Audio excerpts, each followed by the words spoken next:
1 Tessalonicenses, capítulo 5, 18. Em tudo dai graça, porque essa é a vontade de Deus em Cristo Jesus para convosco. Amém? Só para confirmar. Então a cura para a autopiedade daquela pessoa, de quando eu e você começamos a entrar nesse nível de emoção, com pena de nós mesmos, é exercer a gratidão. Não importa a dor. Senhor, fui mandado embora do meu emprego, te dou graças. O meu casamento está passando por essa tempestade, eu te dou graças, porque eu sei que o Senhor está no controle.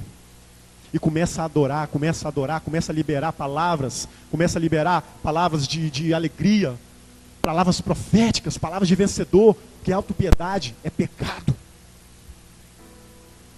A autopiedade é pecado, sabe por quê?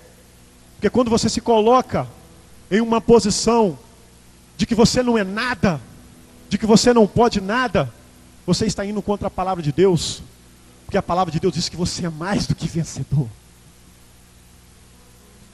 A palavra de Deus diz que você pode todas as coisas. Então por isso que é pecado, porque você começa a acreditar nas mentiras de Satanás, não mais acreditar nas verdades de Deus, que é a palavra.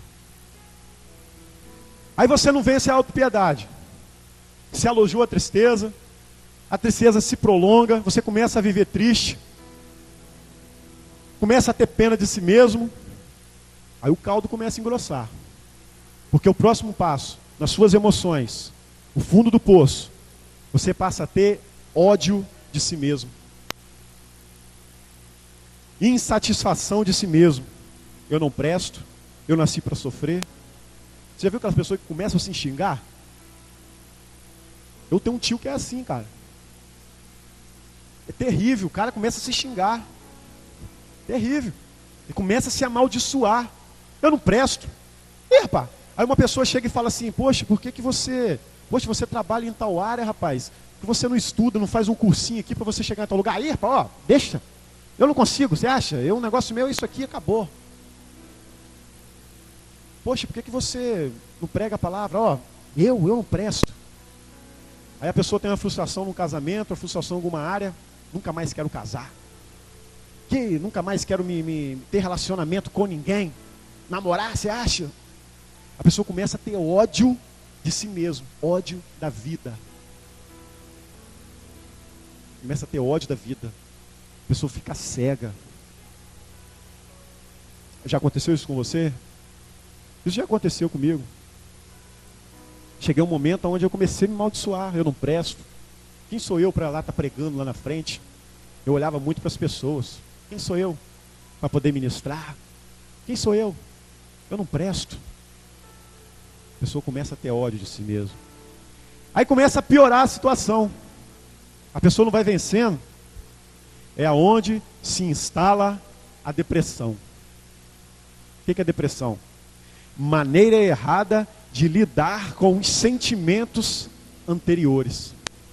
Esses todos os sentimentos aí, tristeza, autopiedade, ódio de si mesmo, todo esse sentimento, se você lidar de maneira errada com isso, se você começar a acreditar e começar a meter na faca no coração, a depressão vai se instalar. Então depressão é a maneira errada de lidar com os sentimentos anteriores. Depressão é a doença emocional número 1. Perda da vitalidade, estagnação, perde toda a inspiração pela vida, começa a se culpar, passa a viver um abismo de desânimo. Um abismo de desânimo. É aquele momento onde você vai lá para aquele quartinho, começa a viver naquele quarto escuro, onde você não quer mais se alimentar. O seu organismo pede alimento, mas você não tem forças para se alimentar. E quando você vai se alimentar, lágrimas começam a rolar, a descer pela comida. Porque quando você começa a querer se alimentar, o pensamento mal, aquilo que te magoou, aquilo que te frustrou, vem, imediatamente você abandona a comida. Você começa a querer tomar uma atitude de sair com um amigo, de ir na igreja. A luta é na mente. aquele pensamento vem, aquela tristeza vem, aquela frustração, que fulano me traiu, que fulano pisou em mim, que fulano fez aquilo. Você rapidinho volta para o seu quarto e fica ali de novo. Isso é terrível. Aí você não vence esses sentimentos. Aí eu disse, o próximo será a apatia. E é interessante que o coração da depressão, o coração de uma pessoa depressiva é a passividade. A pessoa para, a pessoa estagna, a pessoa não quer fazer mais nada. Eu sei de pessoas que nem tomar banho quer mais. É engraçado isso? Não é engraçado. A pessoa fica escrava de Satanás. A pessoa não se cuida mais. Nem tomar banho. É uma realidade. A pessoa começa a viver como um zumbi. Aí instala a apatia, que significa existência sem desejo. Ou seja, é o fundo do poço, é o atestado de morte emocional. Apatia já é o atestado de morte emocional. A pessoa perde a vontade de viver e começa a... Muitos não falam assim, eu estou sobrevivendo, eu estou me arrastando. Mas vai chegar uma hora que nem sobreviver vai mais. Muitos tomam esse caminho da apatia, existência sem desejo. Sabe qual é o outro caminho que muitos tomam? Vocês estão vendo esse vandalismo que está acontecendo no Brasil aí? Que muitos se aproveitam de um protesto. Muitos se aproveitam. Aí começa esse vandalismo. Muitos marginais, infelizmente, vão ali, começam a roubar, começam a quebrar tudo. Porque muitos tomam o caminho da rebeldia. Mas se você sentar com uma pessoa dessa e conversar, e ele abrir o seu coração e puxar a sua história de vida, foi abusado sexualmente. Não estou falando que todos, mas muitos foram abusados sexualmente. Colecionaram rejeições na vida. Não foram criados bem pelos pais, sempre amaldiçoados. Não tiveram uma educação devida. Essas pessoas começam a ser pessoas revoltadas. Aí a mensagem, aí você sabe como que eles fazem para chamar a atenção? Claro que isso não justifica. Mas só quem sabe por isso, só quem passa por isso sabe. Aí a mensagem, muitos estão ali com uma mensagem pacífica, né? Uma mensagem de paz. Mas eles querem passar a mensagem da maneira no qual eles sofreram. Que é a revolta, que é a destruição. Que é o abandono. Muitos se tornam ladrões, começam a roubar, começam a matar. Tenta fazer um teste. Se você descobrir esses sintomas que eu falei de uma pessoa, de um amigo seu, e você vê essa rebeldia, conversa com ele. Tenta resgatar a raiz do problema ali. Se ele vai falar para você que ele teve uma boa criação. Muitos filhos, poxa, mas filhinho de papai, dá tudo para ele. Gente, quem é pai aí que sabe, a prioridade não é apenas você dar o conforto, um carro zero para o seu filho, dinheiro no bolso para ele. A prioridade é princípio, caráter. Meu filho, a vida é desse jeito. Mas a maior riqueza que nós temos é os princípios baseados na palavra de Deus.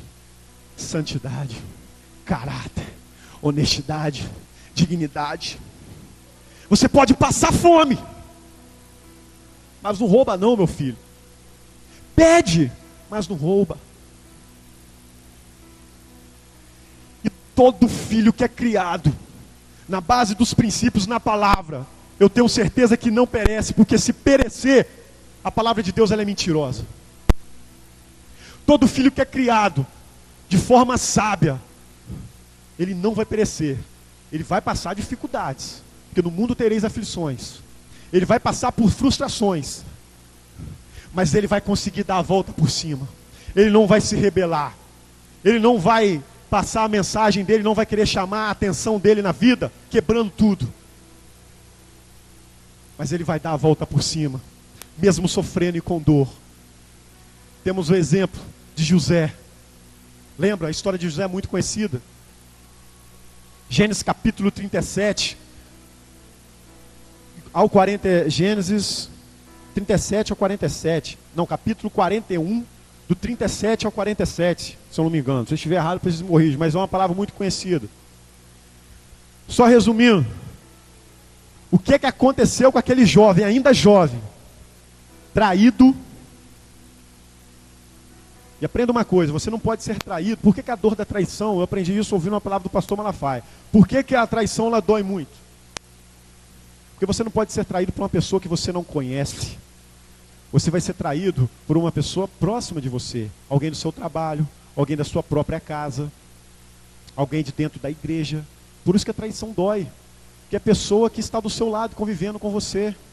Isso aconteceu com José, ele foi traído. A primeira facada nas emoções, na alma de José, traído. A segunda, humilhado.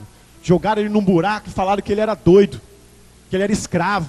Pode levar escravo pelos seus irmãos. Só porque Deus deu um sonho a ele. Ele talvez ali, meio que imaturo, todo feliz, foi contar o seu sonho.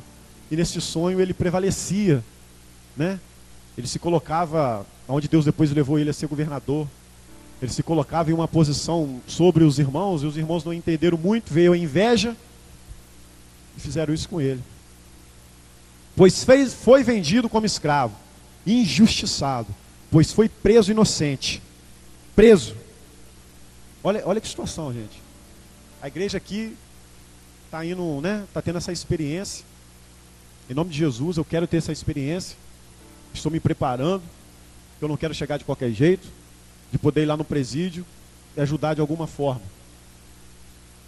Essa pessoa vai falar assim: o pior lugar para se viver é aqui. Tenho certeza que o pastor ouviu, o pastor Márcio. Pessoas aqui, o pior lugar para se viver num lugar, gente, é uma prisão, lugar sujo.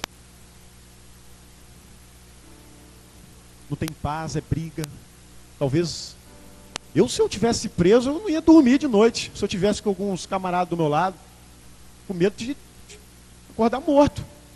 Você não tem paz. E você saber que